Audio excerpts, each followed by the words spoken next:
예수님은 공생애 중에서도 여러 기적을 행하셨지만 결코 자신을 자랑하지는 않았습니다.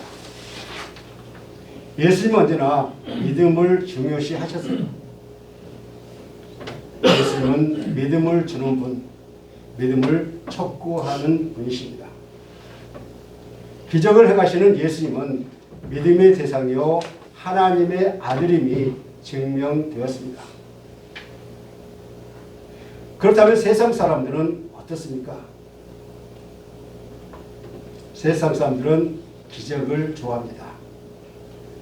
눈에 보이는 기적이 나타나면 그 사람을 따라다니는 사람들이 많이 있습니다. 또 누가 기도해서 병을 낫게 한다는 그러한 소문이 들리면 그에게 가서 기도해 달라고 수많은 사람들이 모여들게 되어 있습니다. 우리 예수님은 병든 자를 고쳐주셨을 뿐만 아니라 수많은 사람들이 예수님을 찾아와서 자신의 병을 고쳐달라고 그렇게 예언하고 있습니다. 우리 예수님은 어떤 환자든지 다 고쳐주셨습니다. 그런데 예수님은 당신을 드러내고 자랑하려고 사람들을 고쳐주셨을까요? 결코 그렇지는 않습니다. 예수님은 환자를 긍휼히 여기시고, 이게 참 중요한 것 같아요. 우리가 어떤 사람을 긍휼히 여기고 우리가 그 사람들을 위해서 기도할 때 우리는 예수님의 그 본을 받아야 합니다. 그래서 환자들을 긍휼히 여기시고 그들에게 믿음을 주시고 하나님의 영광을 나타내는 목적을 이루기 위해서 많은 환자들을 고쳐주었습니다. 예수님의 사역의 대상은 사람이었고 사역의 목적은 아버지의 뜻을 이루어드리는 그러한 목적이 있었습니다. 그런데 예수님이 더 크게 드러나셨어요. 예수님이 나타나셨다는 것입니다. 이처럼 사람을 위한 일, 목적과 사명을 맞는 일을 하면 나는 저절로 드러나게 되어 있다는 것입니다.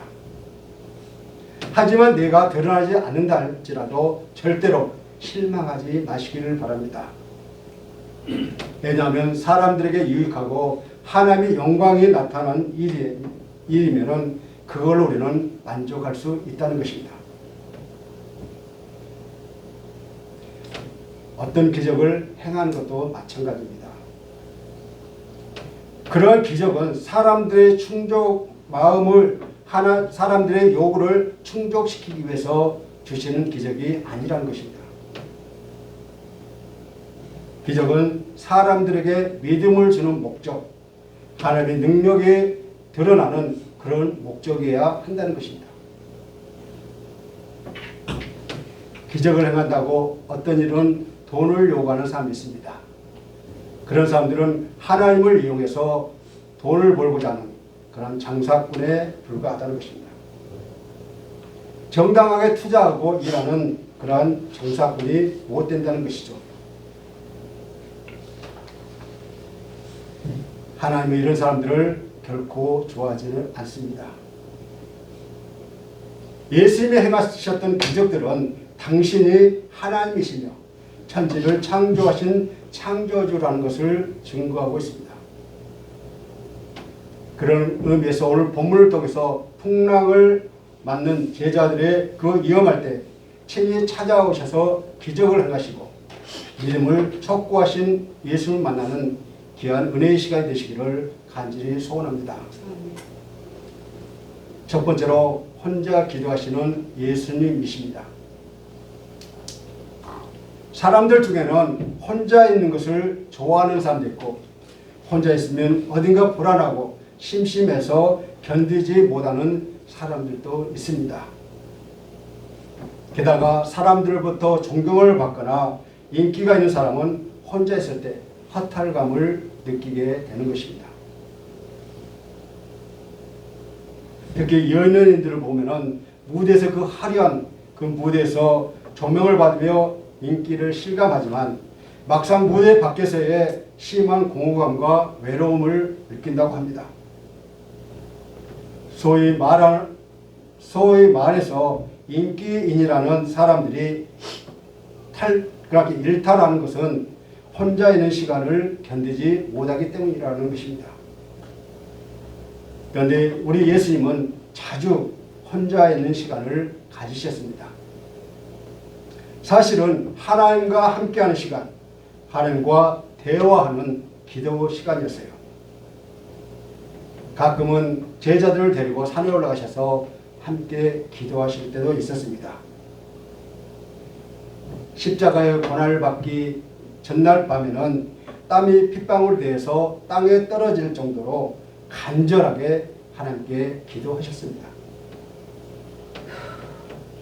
예수님의 능력의 비밀은 그가 하나님의 아들이라고 하는 사실에 있을 뿐만 아니라 기도를 통해서 성부 하나님과 계속해서 교제를 갖는 것, 기도를 통해서 성부 하나님과 함께 나누는 것을 볼 수가 있습니다.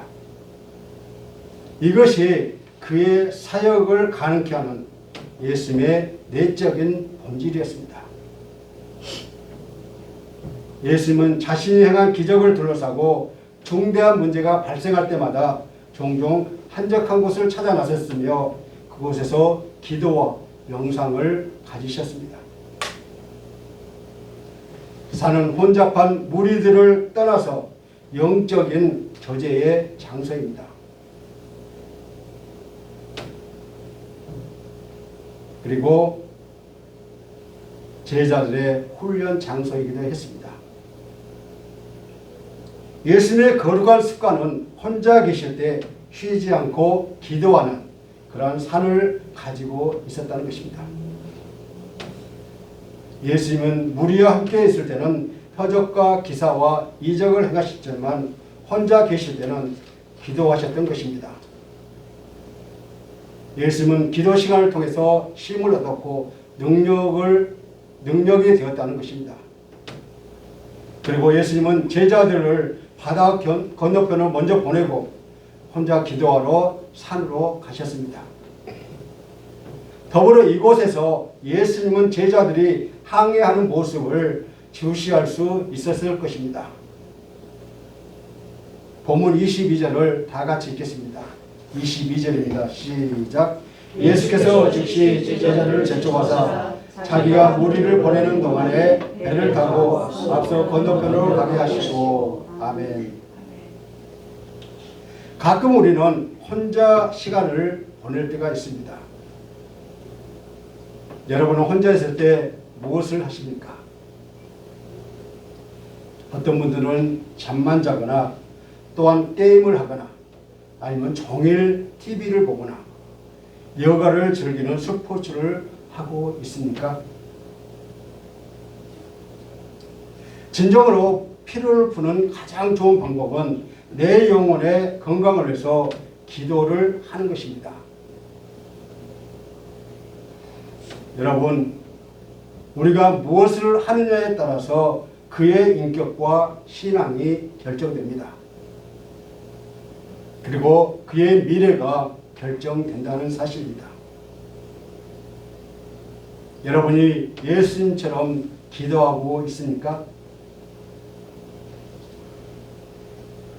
그렇다면 너무나 감사드립니다. 왜냐하면 기도는 하나님을 찾는 것입니다.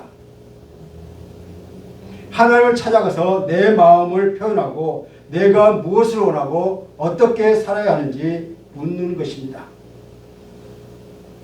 기도는 간단히 또 짧게 해도 되고 같은 말을 반복할 필요가 없다는 것이죠.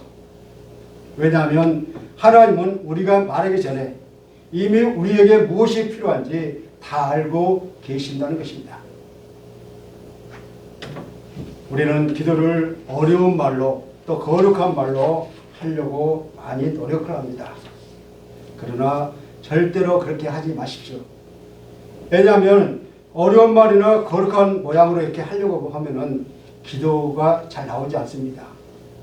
정말로 내 마음을 활짝 열어놓고 하나님, 나의 사정을 하나님께 고하는 것입니다.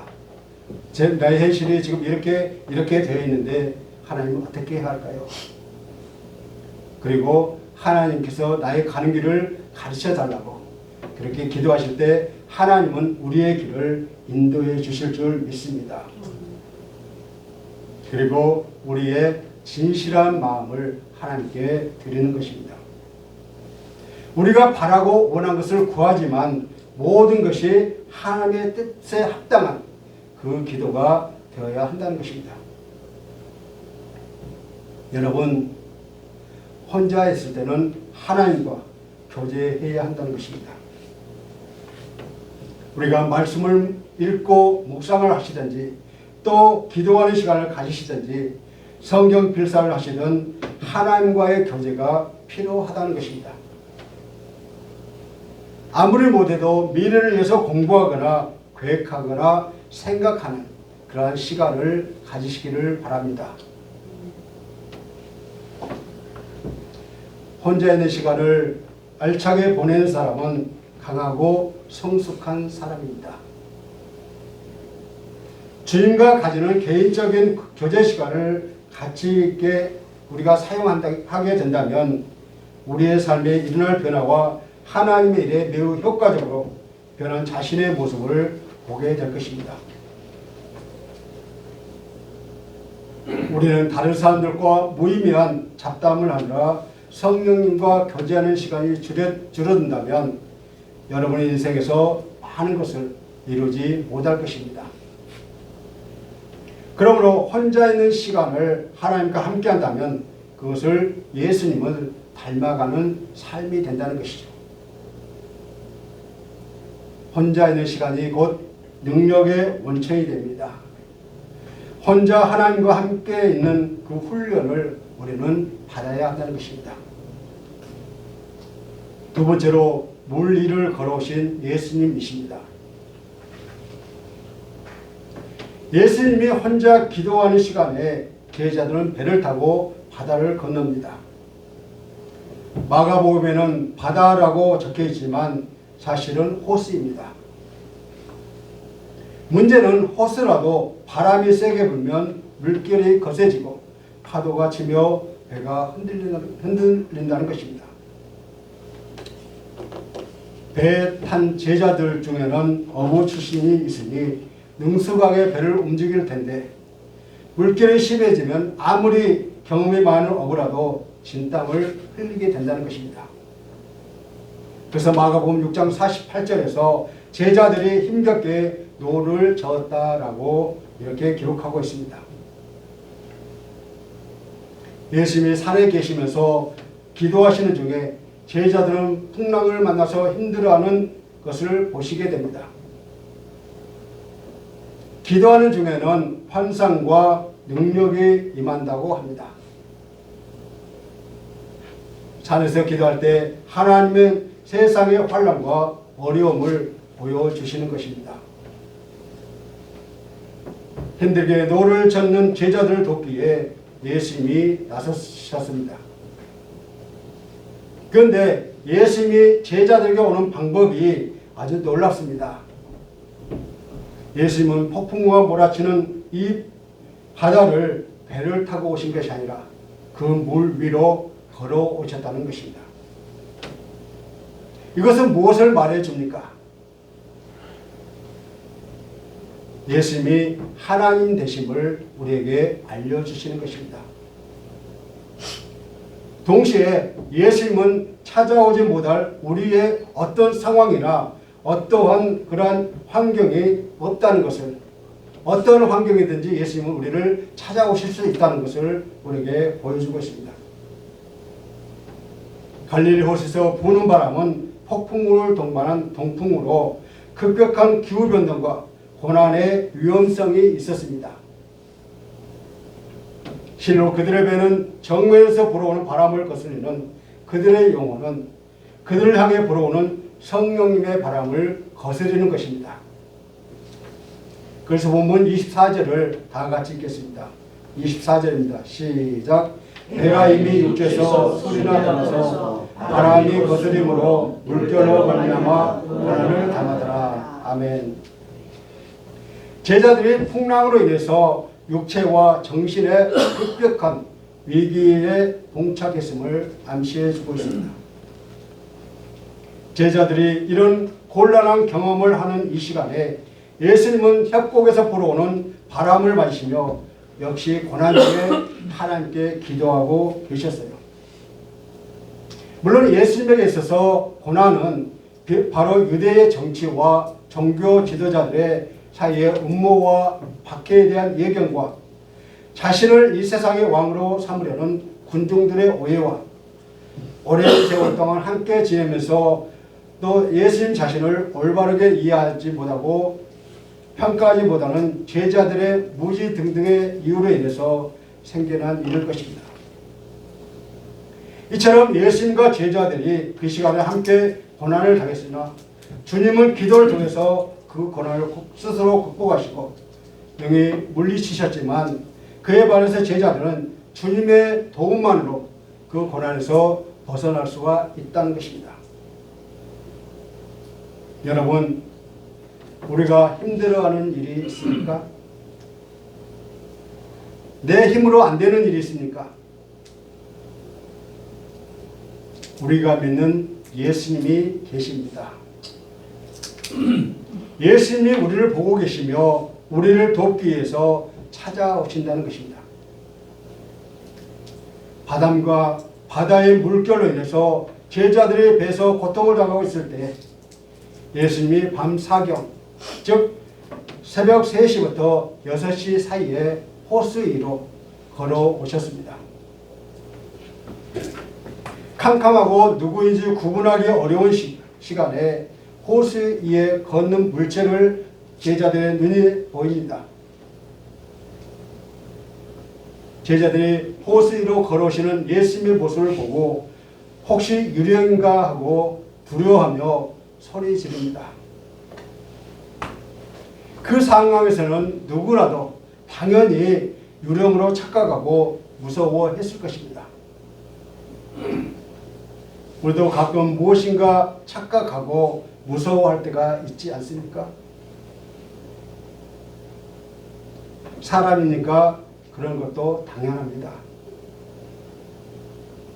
그런데 여러분, 왜 주님은 제자들을 힘겹게 고통당하고 있는 것을 이미 보시고 다 아시면서 한참 시간이 지나서야 밤 사경에 제자들을 찾아오셨을까요? 지금 배에 타고 있는 모든 제자들은 거의 대부분이 바다에서 업으로 잔뼈가 굵은 사람들입니다. 그런데 그 제자들이 갈릴리에서 풍랑을 한두 번 겪지 않았겠습니까? 많은 그런 풍랑을 겪었을 것입니다. 그래서 처음에는 자신만만하던 그 제자들이 그동안 배운 모든 방법을 동원해서 이 풍랑의 문제를 해결해 보려고 하지만 도저히 해결할 수가 없어서 자기들의 경험과 기술로는 이 문제가 해결되지 않는다는 것을 깨닫는 그러한 시간이 바로 밤 사경입니다.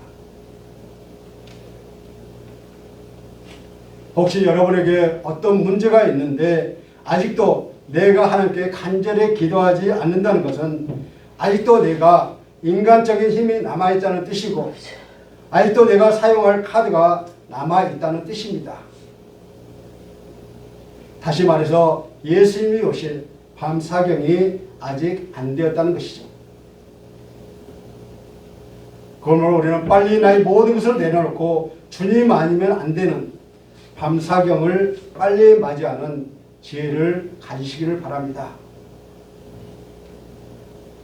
내 힘으로 할 수 있다는 자신감 때문에 간절하게 기도하지 않고 굳이 하나님이 안 해도 된다는 그런 우리의 태도가 꺾이는 그 순간, 그래서 주님께 매달리는 그 시간부터 바로 밤 사경이 된다는 것을 분명하게 기억하시기 바랍니다.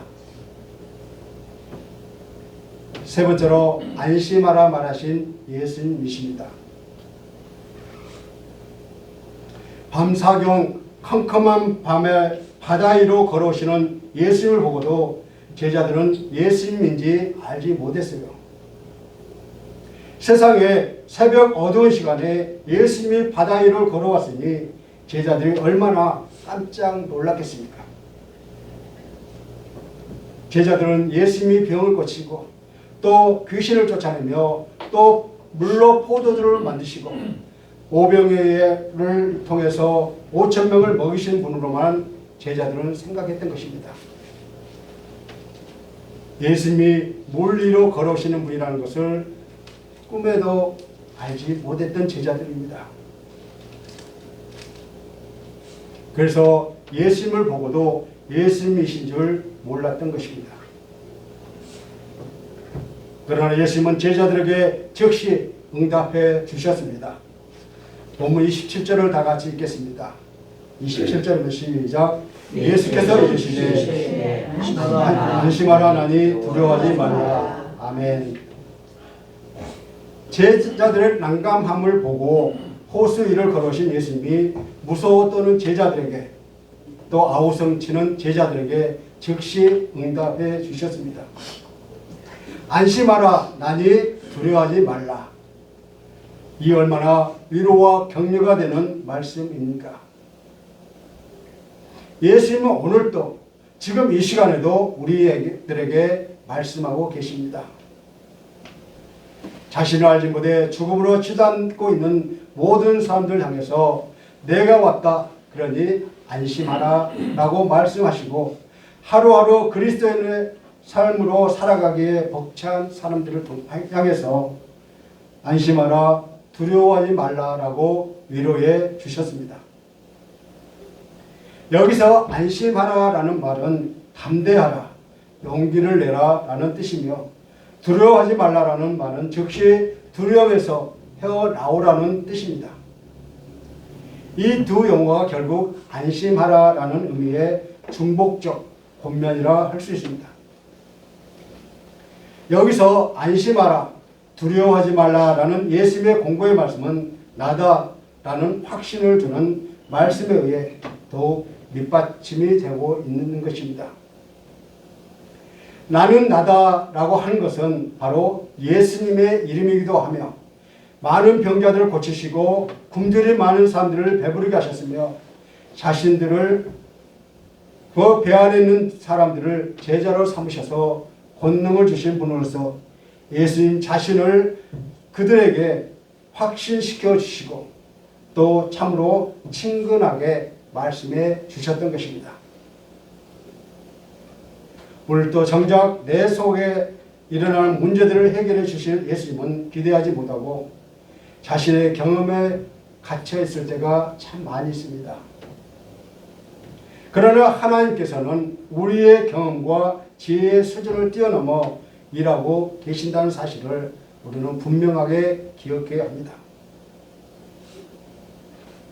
우리가 생각할 때는 이렇게 해야만 문제가 해결될 것이라고 보지만 하나님은 우리가 한 번도 생각해 보지 않았던 상상해 보지 않은 방법으로 얼마든지 우리들의 문제를 해결해 주신다는 것입니다. 따라서 하나님께서 우리가 원하는 방식으로 역사하실 것을 고집할 것이 아니라 내 생각, 내 주장을 내려놓고 하나님의 놀라운 방법과 위대한 능력으로 역사하신 그 겸손한 그 하나님의 마음에 우리는 간구를 해야 합니다. 예수님은 즉시 응답해 주실 때도 있지만 시간이 더 두고 지체해야 할 때도 있기 때문에 우리는 천천히 기다려야 한다는 것입니다. 왜냐하면 예수님은 분명하게 때를 알고 계시기 때문입니다. 혹 지금 처한 상황이 두려워서 견딜 수 없어 하십니까? 즉시 말씀하시는 예수님이 계십니다. 예수님이 즉시 말씀하지 않는 것 같아 불안하십니까? 예수님의 때가 있으니 우리는 기다리십시오. 나의 조급함이 예수님을 움직이게 할 수는 없습니다.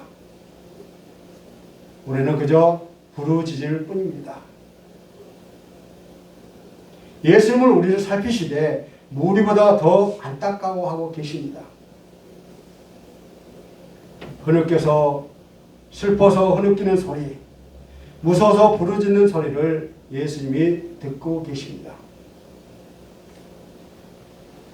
그래서 예수님은 우리를 향해서 안심하라라고 말씀하고 계십니다. 여러분, 예수님의 말씀에 귀를 기울이시기 바랍니다. 그리고 믿으시기를 바랍니다. 예수님의 말씀을 듣고 믿으면 세상에 어떤 일도 두렵지 않습니다. 믿음은 우리를 담대하게 만듭니다. 예수님은 자연의 힘이라도 제어하실 수 있기 때문이죠. 그러므로 예수님이 우리와 함께 계시면 어떤 풍랑이 와도 안심할 수 있습니다. 멀리 계시지 않고 가까이 계시는 예수님, 말씀하시는 예수님이 우리와 함께 계십니다. 네 번째로 믿음을 촉구하는 예수님이십니다. 호기심 많은 베드로가 물 위로 걸어오시는 예수님을 보고 예수님이심을 깨닫게 되자 인간의 상식과 경험을 뛰어넘는 간구를 주님께 하고 있습니다. 본문 28절을 다 같이 읽겠습니다. 28절입니다. 시작. 베드로가 대답하여 이르되 주여 만일 주님이시거든 나를 명하사 물 위로 오라 하소서 하니. 아멘. 베드로가 만일 주님이시거든 이라는 말은 마치 베드로가 물 위를 걸어오시는 주님을 의심하는 소리처럼 들립니다. 그러나 원문을 정확하게 해석하면 주여 만일 주님이시거든 이라는 말은 의심이 아니라 확신입니다. 베드로는 물 위에 계신 분이 주님이심을 확신하자 자신도 예수님처럼 물 위를 걸어갈 수 있도록 해달라고 요청을 하고 있습니다. 베드로는 예수님의 말씀 한마디면 자신과 같이 평범한 사람도 얼마든지 물 위를 걸을 수 있을 것이라고 확신했습니다. 그러자 예수님은 베드로의 초자연적인 역사를 체험하도록 허락하셨습니다. 예수님이 오라라고 베드로에게 하신 명령에는 이미 당신을 믿고 오는 자에 대한 보호와 완전을 마련해 두고 계신 권위에 찬 명령입니다. 베드로가 예수님을 바라볼 때 용감하게 물 위를 건너서 예수님께 다가갔습니다. 그러나 얼마 못 가서 베드로의 시선이 예수님에게서 멀어지고 바다로 옮겨갔습니다. 그때 갑자기 바람 소리가 들리고 무서워하며 그 즉시 바다에 빠지고 말았던 것입니다. 아마도 넘실대는 그 파도를 보며 베드로의 마음이 두려움이 생겼을 것입니다. 베드로의 믿음이 약해지니 베드로는 바다에 빠지기 시작했습니다. 베드로는 예수님의 초자연적인 능력을 믿었지만 폭풍의 위험에도 침착하게 인내할 수 있을 만큼 믿음을 소유한 자가 아니었습니다. 베드로는 어머니 나름대로 수영은 잘했을 줄 압니다. 하지만 아무리 노련한 수영 선수라 할지라도 캄캄한 새벽에 그 바닷물에 빠졌을 때 당황하지 않겠습니까? 아예 수영을 못하면 소리도 지르지 못할 텐데 베드로는 주여 나를 구원하소서라고 소리를 지르는 것을 보니 물에서 뜰 수 있었던 것 같습니다. 우리가 바다에서 빠지면 뜨려고 발로 막 이렇게 해야 뜨거든요. 그냥 가만히 빠져 들어간다고요. 제가 전에 시골 살 때 그랬어요. 가만히 있으니까 안을 쑥 빠뜨려고요. 수영 그때 제가 못했거든요. 그런데 베드로는 수영할 줄 알기 때문에 물론 떠 있어서 주여 나를 구원하소서라고 예수님께 간구한 것을 보게 됩니다. 그래서 주님께서 손을 내밀어서 베드로를 잡으시고 건져내 주셨습니다. 본문 31절을 다 같이 읽겠습니다. 시작. 예수께서 즉시 손을 내밀어 그를 붙잡으시니 이르시되 믿음이 적은 자여 왜 의심하였느냐 하시고. 아멘. 예수님이 베드로에게 왜 의심하였느냐 라고 질문하신 것은 베드로가 왜 의심했는지 그 의심의 원인을 알고자 하신 것이 아니라 무슨 목적으로, 즉 무엇을 위해 의심했는가를 물으신 것입니다. 여기서 의심하였느냐라는 말의 원뜻은 이중적으로 하다라는 의미로서 마음이 두 갈래로 나뉘어져 어찌할 바를 몰라 하는 상태를 일컫고 있습니다. 우리는 예수님이 이 말씀을 통해 베드로가 물에 빠진 원인이 다름 아닌 믿음의 부족, 의심 때문이었음을 알 수가 있습니다. 예수님이 베드로에게 원했던 것은 오라 하신 당신의 말씀을 끝까지 전적으로 신뢰하고는 참 믿음이었습니다. 따라서 예수님의 책망은 믿음의 양의 문제가 아니라 어떤 상황 중에도 그리스도에 대한 영속적인 신앙을 가지라는, 간직하는 것, 그 믿음의 질적 측면을 강조하고 있습니다. 그렇습니다. 믿음이 부족하면 하나님의 크신 은혜와 크신 능력을 체험하는 중에도 시험에 빠지고 또 어려움에 빠지게 된다는 것입니다.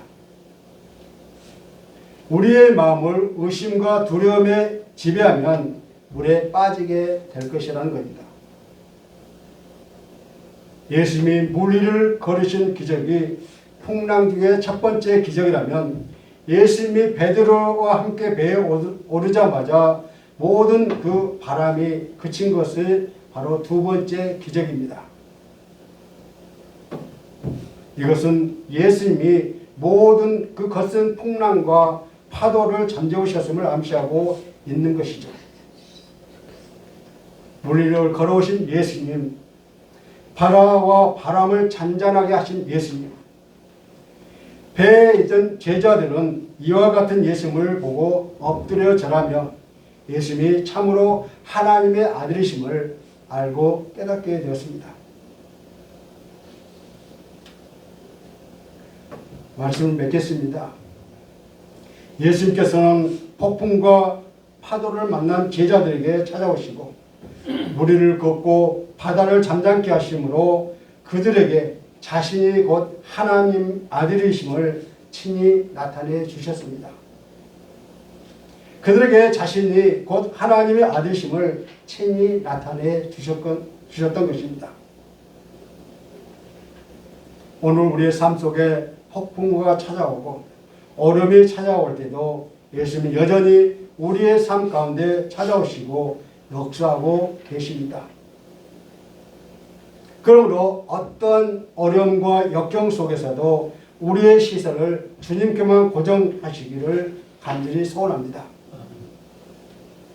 우리의 지혜와 경험과 상식을 뛰어넘어 우리가 감히 상상하지 못한 방법으로도 역사하실 수 있는 위대하신 하나님을 믿음으로 붙잡고 살아감으로써 우리 삶에 찾아오시는 위대한 구원자 예수님의 크신 은혜와 능력을 풍성하게 누리며 살아갈 수 있는 저와 여러분이 되시기를 주님의 이름으로 간절히 축원합니다.